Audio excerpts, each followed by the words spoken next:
अहिल्यानगर 24 तास आम्ही बातमी नाही सत्य दाखवतो।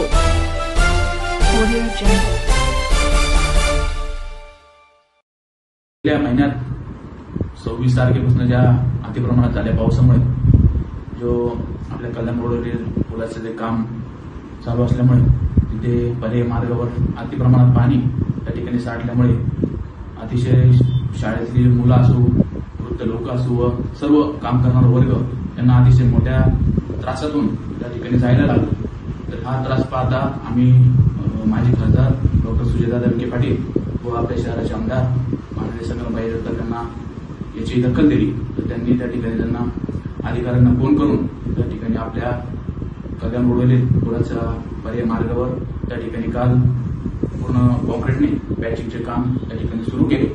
ते रात्रीच्या 3-4 वाजेपर्यंत ते काम पूर्ण होऊन आज आपल्या कल्याण रोड वासियांसाठी तो रस्ता या ठिकाणी वाहतुकीसाठी मोकळा झालेला आहे।